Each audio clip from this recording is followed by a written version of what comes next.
Germany has had for many years a tradition of youth organizations. There were many wide and varied groups, some being linked with a particular church or political party. Others were non-sectarian. Most of these groups shared a common theme of comradeship and healthy exercise.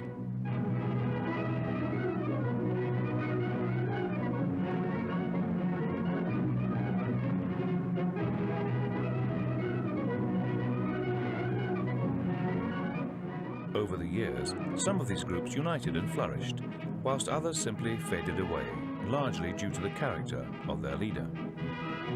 But there can be no doubt whatsoever that the largest and by far the most successful of these organizations was the Hitler Youth, the Hitler Jugend. The Nazi Party had its roots in the infant German Workers' Party, which Adolf Hitler reluctantly joined in 1919. By 1921, this had become the National Socialist German Workers' Party, the NSDAP, with Hitler as its leader. In the summer of 1921, an 18-year-old former German National Youth Movement leader, Gustav Adolf Lenk, applied to join the NSDAP, but was refused as he was considered underage. Lenk, however, persisted, and he was so enthusiastic that by 1922, a youth league of the NSDAP had been formed under his leadership. Membership was for Aryan Germans aged 14 to 18 years. Foreigners and Jews were not to be admitted. However, the Sturmabteilung, or the SA, which was the NSDAP's private army, thought it necessary to exercise strict control over the new youth organization to ensure its loyalty to the Führer and the correct National Socialist principles, and above all, to ensure it did not become too independent. The Youth League became divided into two age groups, 14 to 16 years and 16 to 18 years, the latter becoming known as the Jungsturm Adolf Hitler. However, it soon became apparent to the SA that Lenk was perhaps a little too keen, and it appeared that his leadership was steering the youth movement on a more independent course. He was eventually ousted after being accused of financial irregularities and was replaced by a new leader, Kurt Gruber. In 1926, the movement was renamed the Hitler Jugend, with Gruber appointed as the Reichsführer. By now, there were many prominent members in the movement, and one in particular was to become a threat to Gruber's leadership. Baldur von Schirach was the Reichsführer of the NS Student League and an active member of the SA. Schirach was well liked by an army captain, Ernst Röhm, who Hitler had appointed by special request to take over as leader of the SA, thus in turn being responsible for the youth. Both Röhm and Schirach plotted against Gruber, and in 1931, again on Hitler's direct instruction, Gruber was dismissed. Schirach took on a new role and a new title of Reichsjugendführer, which gave him total control under the SA of all youth matters. 8 months later, he took over direct control of the Hitler Youth. He enlisted many new and more senior leaders into the organization. One of these was Obergebietsführer Ritter von Schleich, a World War I air ace, known as the Black Knight and holder of the Blue Max. In 1933, Hitler was appointed as Chancellor. All youth sections of the now outlawed left-wing political parties soon vanished. The remaining non-political youth groups, under immense pressure, soon followed suit. Hitler ordered the Hitler Youth to seize all records from the Reichscommittee of German Youth Associations. Von Schirach was to replace the committee by his own German Youth Leaders' Council. He was again given a new title. He became Jugendführer des Deutschen Reiches, youth leader of the German Reich. Now all German youth came within his authority, and all of the remaining organizations were swallowed up by the Hitler Youth. There was one more episode which was to finally consolidate the power of the Hitler Youth. In June 1934, in the belief that the SA was plotting a revolt against his authority, had most of its leaders executed, including his friend, Captain Röhm. It was the SS, Hitler's private bodyguard, that carried out the assassinations. The Hitler Youth soon associated itself with the already powerful SS. Both Hitler and von Schirach believed that the youth movement represented the Nazi of the future, and from its ranks would rise the future leaders.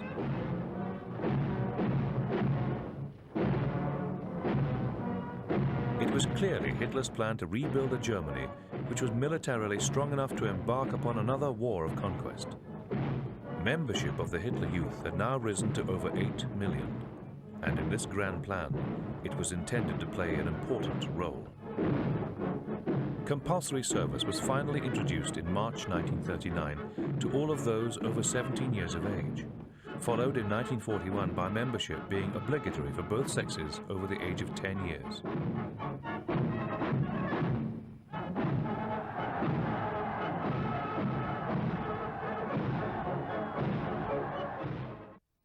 My interest in the Hitler Youth came about because some years ago I started to write a novel, and the two main characters were an English boy, teenage boy, and a German. They were very good friends before the war. And my story would carry on saying what happened to them after they became enemies. And I decided, just for the purposes of the story, it would be a good idea if the German boy was in the Hitler Youth. I then had to start finding out what the Hitler Youth was and what they did. I'd always known of the existence, but I didn't know any details. And so I started doing a bit of research and found it was a very intriguing subject, and started collecting a few things. And the result was I ended up writing a book on the Hitler Youth, whereas the other one never got published. In the early days of the movement, members were recruited on an entirely voluntary basis. But it wasn't long before many inducements or persuasions became apparent, and not all of them were particularly subtle. If a young person wanted to be involved in a sports club, for instance, he would first have to show proof of Hitlerjugend membership.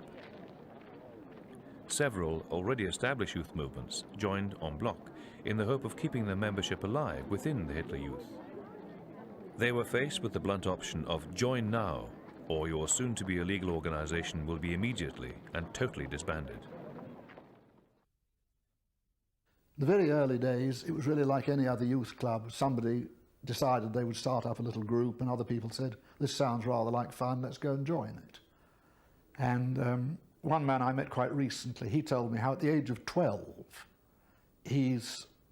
a friend of his in the same apartment building, who was much his senior, said, oh, you're a musician, you play the piano. You come and join us and you can be part of the band. And he was recruited on the strength of his musical ability, regardless of anything else. And that was at a time when they normally wouldn't have had anybody in until they were at least 14 years old. And so it went on like that. And then about 1936, the regulations came in saying it was a legal requirement that youngsters should join the Hitler Youth in its various components. This wasn't really very much enforced, but in 1939 the law was reenacted and subsequently was very firmly enforced. Anybody who failed to attend meetings, or first of all, anybody who failed to join, would be chased up, and this could have very serious consequences for the parents. A civil servant whose youngster did not belong could obviously find himself, his job would be on the line. It was very bad, certainly, if not for his job, his promotion chances. And I heard a case very recently of a man was telling me of a fat man who had 3 sons. They went to church on Sunday with the family. The police arrived and said, why didn't they attend the Hitler Youth meetings? They were in the Hitler Youth, but they went to church in preference. He was fined for that. The next week, the same thing happened. The fine was doubled. The week after that, the fine was doubled again. And the next time, the police came and took him away, heading for prison or a concentration camp. By sheer good luck, they had to change trains.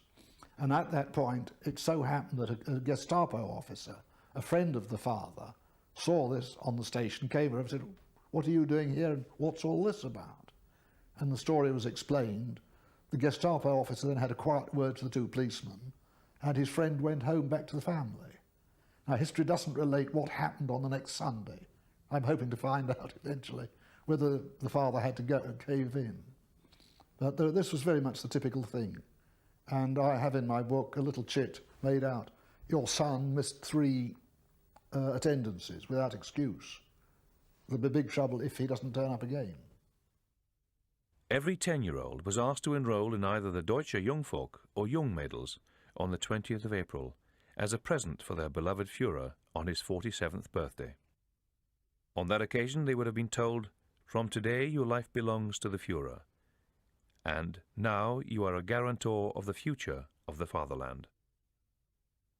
After a probationary period of about 6 months, they would take the Pinfenprobe test, and thereafter would be allowed to wear the brown shirt and leather cross strap. It was almost unknown for a youngster to be failed in this test, the result of which would be recorded in his proficiency record. Such testing could include what was known as a Mutprobe, a requirement for some form of physical combat proficiency. One former member wrote that part of his test was the requirement to jump out of a first-story window in full marching order.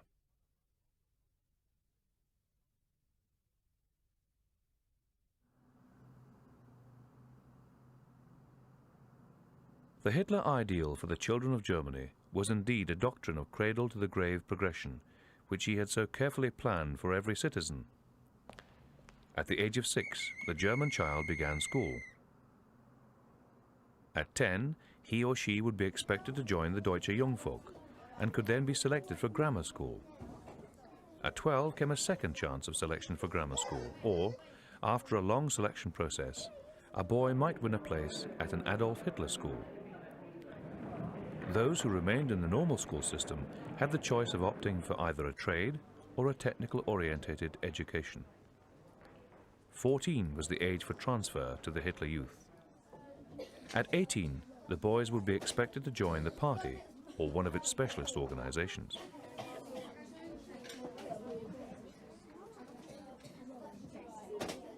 The girls could continue until 21 in faith and beauty, specializing in the preparation for the 3 Ks deemed so important for the German woman. These were Kinder, Kirche, Küche, children, church, and kitchen. The new German woman was expected to be beautiful and healthy. She should be useful around the house and hold the correct political outlook. She should also be competent in first aid and also willing to lend a hand on the land. The children in any good National Socialist household were made aware at an early age that all good things in life came through because of Adolf Hitler. In preschool groups, the various women's organizations built on these foundations to develop in each child a lifelong devotion to our beloved Führer. The process of indoctrination continued at school.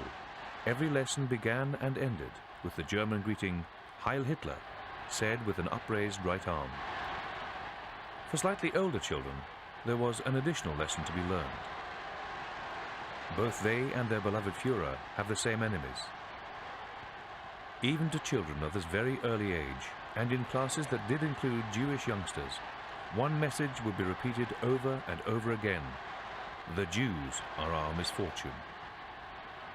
After many years of such forceful indoctrination, the child would chant anti-Semitic slogans almost subconsciously. The Führer's belief was that the training and education of character came before the training of intellect. Throughout their education, from the earliest years, children of the Nazi era were repeatedly taught that the finest thing they could do was the thing they would be expected to do: to die for their country and for their Führer.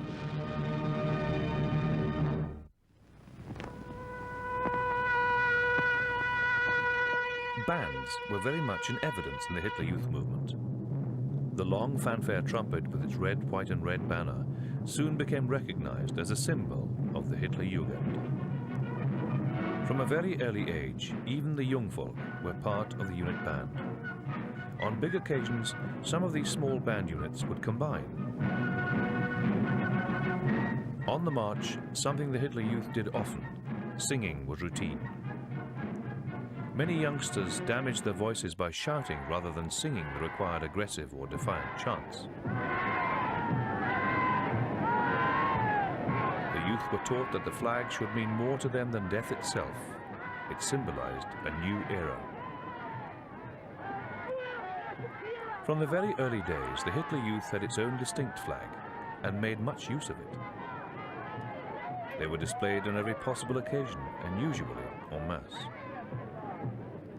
In addition to the respect that the Hitler Youth had for its own flags and standards, members of the general public would be expected, in fact required, to raise an arm in the German greeting whenever a Hitler Youth flag was carried past them. The keystone of discipline in the Hitler Youth was the Führerprinzip, principle of leadership. Authority devolving down from the very highest leader in each party organization, who could only have reached that appointment by being appointed by the Führer himself. So it followed that any order, even one given by a 13 or 14-year-old youth, carried the full authority of Adolf Hitler and therefore must be strictly obeyed. Blind, unquestioning obedience was the phrase most often used. In 1934, a Streifendienst, or patrol service, operated as the Hitler Youth's own military police, ensuring general discipline on the streets. They would watch for petty crime and checking that Hitler Youth members had polished footwear and the correct uniforms at all times. Members' pockets were also checked, for it was an offence to carry anything other than essential documents, a clean handkerchief and a comb.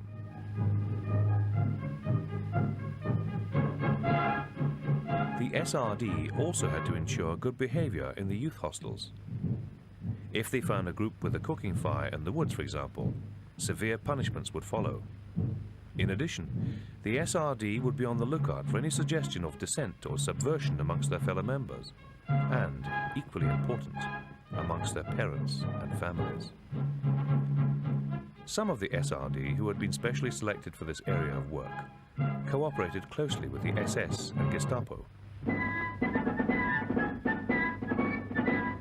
After moving out from the Jungvolk, a boy could apply to join the SRD. Before being accepted, he had to face a panel consisting of leaders from both the SS and the Hitler Jugend, as well as doctors. If he passed the strict screening and also met all of the requirements regarding political loyalty, physical fitness, racial type and purity, he might be admitted to the SRD. Once admitted, training came under SS control, and sport took an important place, especially boxing and jiu-jitsu. The recruits also had to study policing, traffic control and firefighting. 1 member in 10 of the Hitler Youth had a leader position of some sort, and was authorized to give orders, to award praise or blame, and when appropriate, to carry out punishment. The youth wore a party uniform. The party was the state. Therefore, any such action was tantamount to an attack upon the state and would have been severely dealt with. When I speak to Germans and ask them 2 questions, what was the best thing you remember of the Hitler Youth and what was the worst? Inevitably they come up with the answer, the comradeship was the best thing. In many ways it was simply a question of we're all kids together and we're all equal. One of the things was that the children from the poorer homes found themselves literally rubbing shoulders with, and indeed if it got to that sort of a situation, sitting on youngsters of a very much richer background, and they met on a degree of equality, and this a lot of them liked very much. And again, people have told me just this, that I was talking to and doing things with boys that wouldn't have given me a second look had we been in civilian clothing with our different backgrounds. And the worst thing was the political education, which sort of bored most of them stiff. They would get lectures they had to be given. The kids who were older kids giving the lecture didn't understand what they were reading out, and they were very embarrassed if a more intelligent youngster asked a question. There's the case of one boy having been told how wonderfully everything was going in Germany. You know, the Führer was working wonders with their economy. And at the end of the time he said, well, if that's the case, why is it mother can't go out and buy some real coffee? After that, no more questions were allowed after the end of the political sessions, because any more questions could be equally embarrassing, and nobody had an answer for them. In the same way, there was a BDM group, and they were being told that before very long it would be their duty to start having children for the Führer. You know, the more children, the better. And one girl, she had, quite without giving any thought to it at all, said, But why is it that the Führer does not get married himself and he have children? And the leader didn't know what to say and just changed the subject and looked daggers at her and reminded them they were all on parade on next Tuesday and must be in spotless condition. Embarrassing questions usually had no answer. The cultivation of physical fitness, or more correctly in this case, fighting fitness, was a major preoccupation of the Hitler Youth, taking precedence over even political education. As much as 2/3 of the training time was taken up with exercises to toughen up the body, and this applied equally to both girls and boys alike. Sport played a dominant part in this process, but only those disciplines which had a bearing on military preparedness were practiced.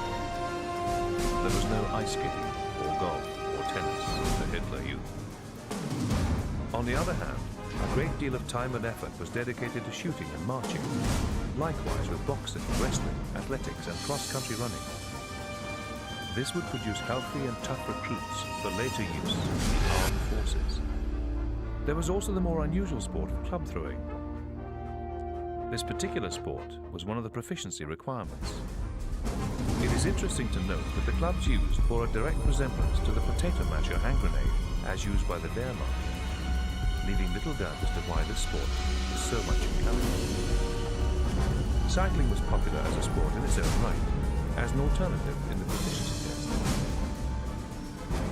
The proficiency awards in various grades were given to both boys and girls achieving a specified standard for age. They were recorded in a record book, together with a specified knowledge of political matters and officially approved songs. There was a national sports competition, held to find from each sport the best team or individual in the whole right. Every competitor who achieved the required number of points received an impressive certificate. They were also awarded specially and highly coveted prized badges, which they could wear with pride for the remainder of the year.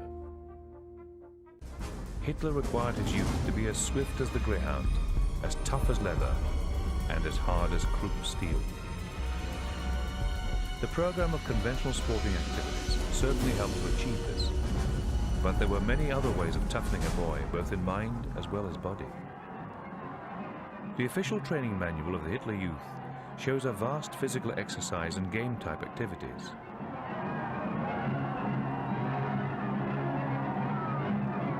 These could be performed solo, in twos and threes, and by teams of any number.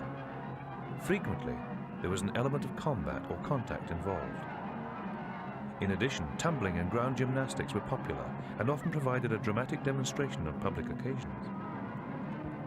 Obstacle races were organized over permanent courses with tough features such as high walls, deep ditches, and poles to run along or pass under. On a temporary site, anything that came to hand would be utilized: farm carts, barrels, or failing that, other boys could be used to vault over or crawl under. These field exercises could take many forms and would involve anything from a single Kameradschaft or Jungenschaft to up to several hundred boys.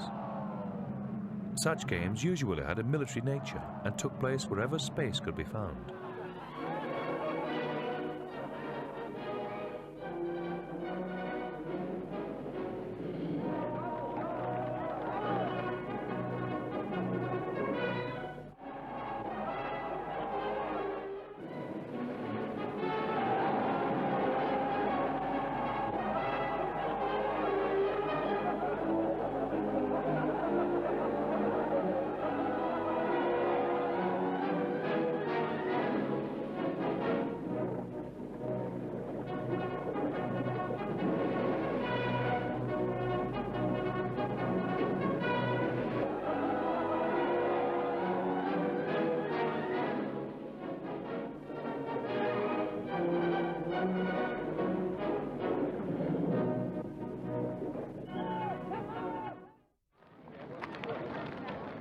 War games were common and popular with most, though by no means all of the boys. Two units, identified by the color of the wool thread tied around one arm, would compete against each other.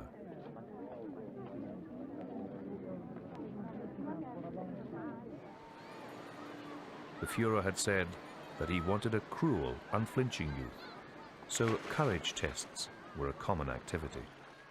Sport was a very important part of the Hitler Youth because, one, the youngsters would largely enjoy it. Two, the great thing was to have a good sound body and a sound mind. And people who met the Germans in the war said that there was a very nasty comparison between the health of the German youngsters and the English soldiers who were opposed to them. The Hitler Youth had been out of doors doing active things like this, and the English kids had been sort of in smoke-filled towns and cities and poorly nourished and so forth. And the German object was to produce a good, hard, fit soldier who would do what he was told and keep on doing it, even under hard conditions. So sport was very, very much part and parcel of the exercise. And again, it was a great thing to put on big spectacles. They had big sports meetings and everybody arrived, and the leaders of all the Nazi organisations would put in an appearance, and there was a tremendous atmosphere of solidarity. And with the girls, they did a lot of sport too, and also a lot of sort of dancing exercises, and they'd be out there with all of them with their hoops, and sort of 500 girls would do this and that, and all in rhythm and time. Very spectacular. A bit like the opening ceremonies of the Olympics today. And this was all showing we are all together, we are the future of Germany. That was the great cry of the Hitler Youth, that we are the future of Germany, which of course was literally true. During Hitler's stay of office, marching became a national pastime for the Nazis. It was encouraged to build a feeling of unity within the party organizations and to demonstrate the power of the party to those who had not yet joined. It was also a useful form of discipline and helped to build up the muscles needed by a future soldier. Ironically, as a result of so much marching, great numbers of young recruits from the Hitler Youth into the Wehrmacht were rejected because of flat feet. Hitler Youths, whilst marching, were under strict orders not to greet or even acknowledge acquaintances, and that even applied to their own families. An important part of the Hitler Youth marching was the Fahrt, or journey, which sent thousands of youngsters of both sexes travelling throughout the length and breadth of the fatherland.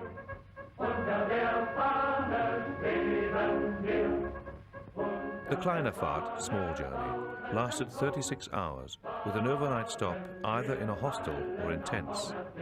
This march was a routine part of the proficiency tests. The Großfahrt, long journey, which was either marching or by cycle, could last up to 1 month or more and might include a train or boat journey.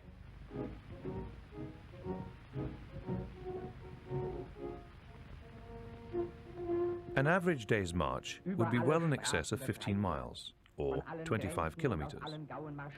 The nights would be spent in a variety of accommodation. Some form of adventure was also worked into the journey program. A youngster was required to keep a daily record of events. One great purpose of these journeys was to help youngsters get to know more about their own country and its former glories. Historic buildings were often visited, especially those with a bloody or noble past.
Auf dem königlichen Platz in München grüßen die Fahnen des Gebietes Hochland die ersten Toten der Bewegung.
The greatest march of the Hitler Youth year was Der Marsch zum Führer.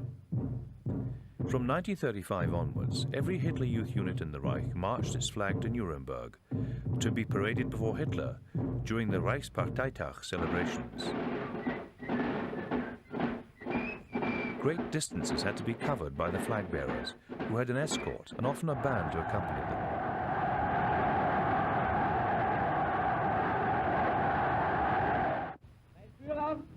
Ich melde Ihnen 5.000 BDM-Mädel und 52.800 Hitlerjungen zum Appell angetreten.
Jahr für Jahr stehen die Abordnungen der deutschen Jugend hier angetreten. Wieder werden wir ihre Botschaft in Ehrfurcht hören und treu befolgen. Das Versprechen.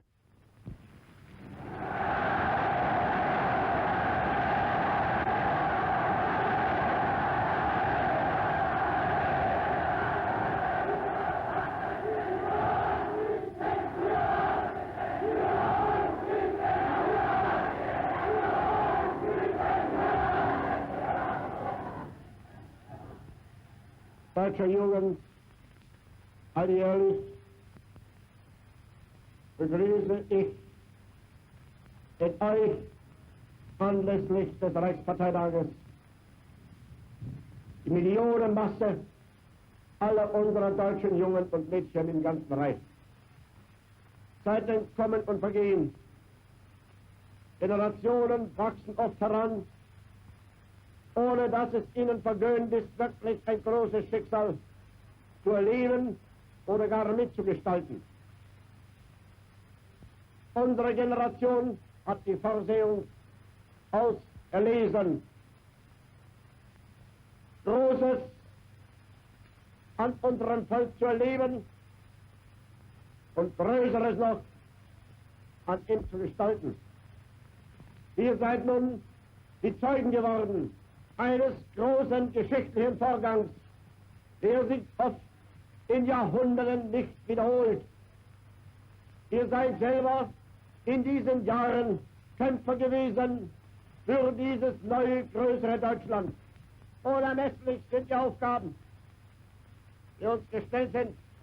Wie immer sind wir nicht erzogen in den alten Generationen, sondern es wird erzogen immer und immer.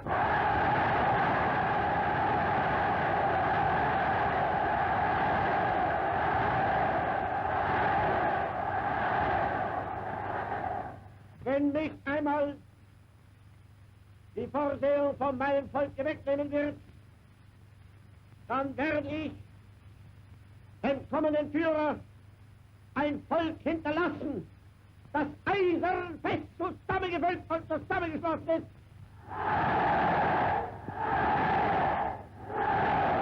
Dafür seid ihr mir alle, Junge und Junge, Mädchen und Mädchen, Garanten. Und der hat immer noch in deutschen Landen am besten gebaut, der vertraut auf das deutsche Volk. Und das seid ihr.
Gewissenhaft und opferbereit,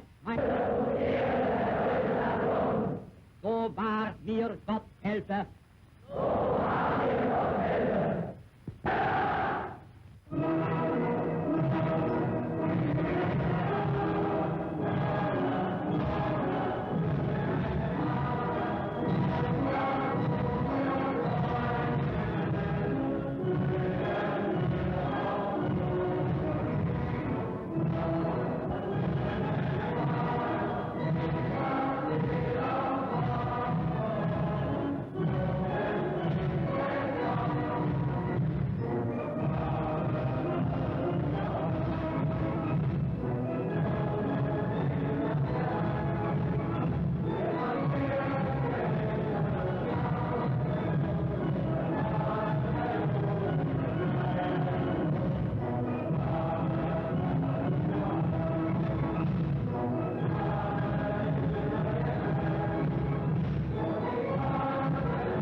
After Nuremberg, the return journey was made via Landsberg to attend the huge torchlight ceremony to commemorate Adolf Hitler's incarceration in the fortress there.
From the earliest days, camping was an important part of the Hitler Youth program, with the summer camp as the highlight in the year. Camps were usually under canvas, in marquees, bell tents, and smaller shelters constructed by the boys themselves. Discipline was evident. There were the most rigid examples of straight lines of precisely placed tents.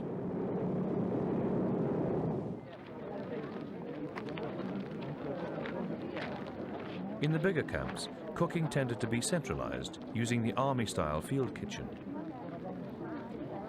Meals would be eaten from tables made by digging trenches for the diners' feet. In the center of the camp would be the fireplace, with similar trenches cut out around the campfire. After an evening meal, the boys would be encouraged to gather there for the evening singing and speeches from their leaders.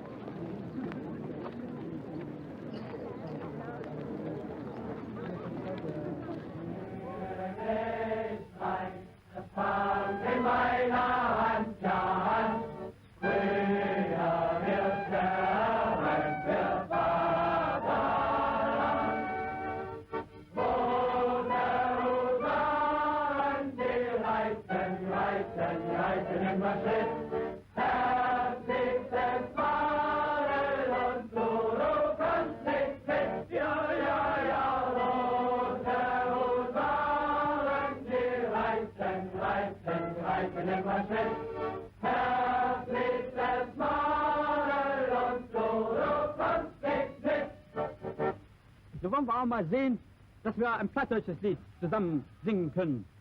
Kennt ihr all das Lied von Bolala?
From 1934 onwards, great numbers of boys, and in later years girls too, were sent to camps in the country to work on the land. One of the big activities of the Hitler Youth was the so-called Landjahr, or land year. In actual fact, the youngsters went off and lived in hostels and worked on the local farms for about an 8-month period in the year. This, I think, was largely a way of coping with unemployment. These were youngsters who would be coming onto the employment market. And if they were kept out there, well, they were doing a useful job and they weren't sculling around in the streets without finding a job. It was very much, again, a sort of camping. I mean, they called them camps, although they were under, in big houses largely. Again, they would have all the activities of the Hitler Youth. They would probably have a band. They might well have sentries at the gate presenting arms with shovels because they were working on the land. I have a photograph of a bunch of youngsters, I think about sort of 45 youngsters and 20 pairs of boxing gloves lined up, showing the equipment they had. And it was a way of finding employment for them and helping out the farmers too. And the girls also did a similar period on the land. And there was also the Landdienst, which was a much longer term business. Youngsters were sent off often into the eastern areas to organise farming in the occupied parts of Poland and so forth. And a sort of youngster of 17 would be expected to go and tell the Polish farmers how to run their farms properly. And that wasn't always very popular or very easy to do. Overseas children of German nationals were encouraged to become members of the Hitler Youth, and in so doing, taking part in the homeland struggle. Membership was also open to foreign nationals who were sympathetic to the Nazi ideal. There were units in Europe, South Africa, Brazil, America, Asia, even in Australia, although by the outbreak of war, many of these Nazi activities were banned.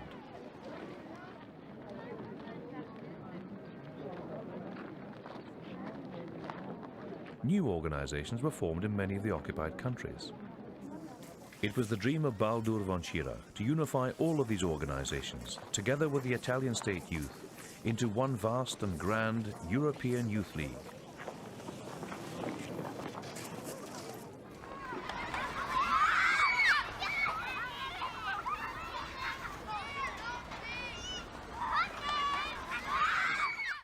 The Hitler Youth was very keen to recruit people of German extraction, sort of German parentage, or even more remote than that, in foreign countries.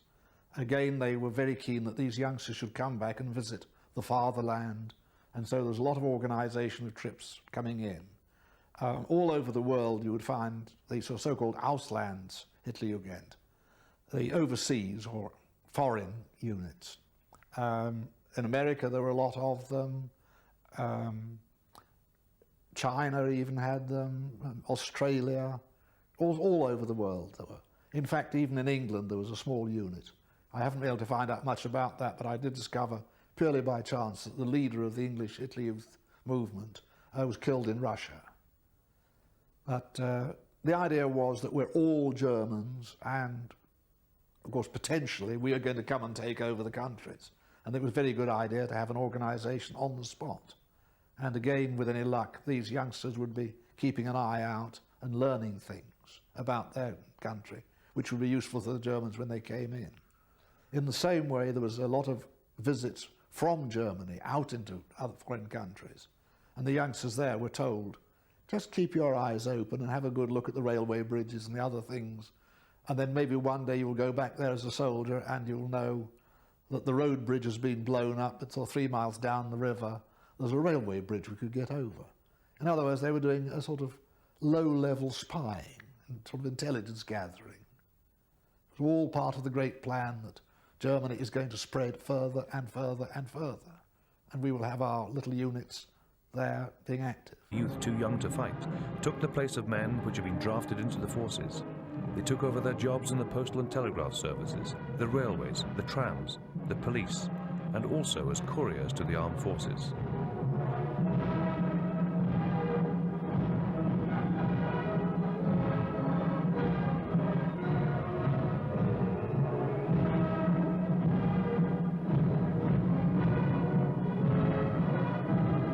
The girls assisted in the hospitals or with family welfare work. Hardly any aspect of civilian life which suffered a loss of manpower to the armed forces was outside the scope of the Hitler Youth.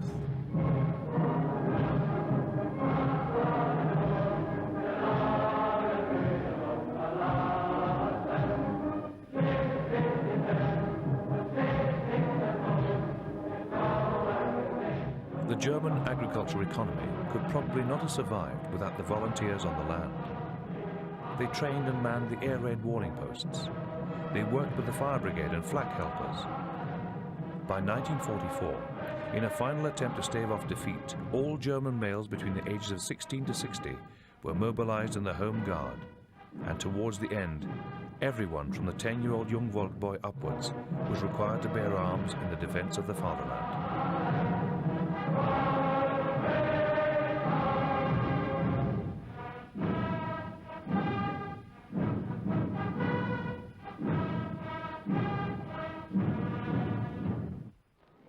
There were many specialist units formed in the Hitler Youth, coming under the direct command of the SS. There was the SS Panzer Division Hitlerjugend.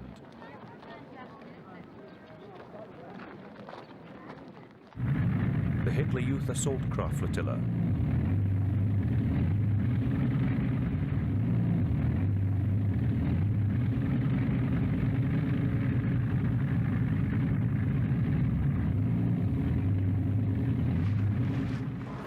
The Motor Hitler Youth.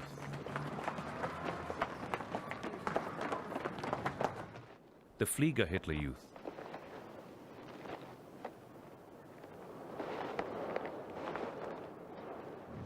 The Marine Hitler Youth units. And the medical units of the Hitler Youth.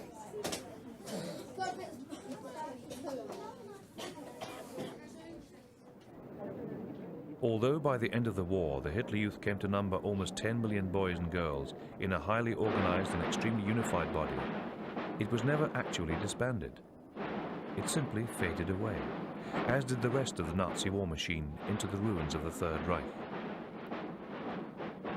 Perhaps it was because the beloved Führer Adolf Hitler was dead. Without Hitler, it was over. The dream, the fantasy, now all worthless. The Hitler Youth died with Hitler.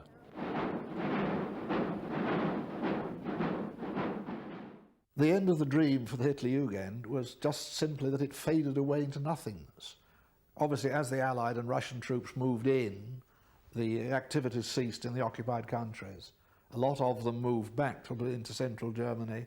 They were taken into the Volkssturm and so forth. And eventually, when peace came, the hostilities ceased. They just disappeared. They tore up their uniforms. There's sad stories told of a boy who'd got the Iron Cross, and he was told, get rid of your uniform and everything that shows you had a military background. And he tells the tale how he dug a little hole, put his medal in, and there was the document saying that it had been awarded to him, and he tore that up and put it in. And he said that the paper and the medal were wet with my tears before I actually covered them over. It wasn't that he was burying just the medal, which he'd earned in action. It was his dream was going with it. Perhaps the demise of the Hitlerjugend is best summed up in the words of Henrietta von Schirach, wife of Baldur von Schirach, recounting her experience whilst being held prisoner on Christmas Eve of 1945. I was given a bucket and the remains of an old uniform and told to clean the prison lavatories. I protested that the cloth was too thick and was given a torn flag instead. The ragged red, white, red with the black insignia that had once been a Hitler Youth flag. The flag which a lost generation had carried, loved and idolized.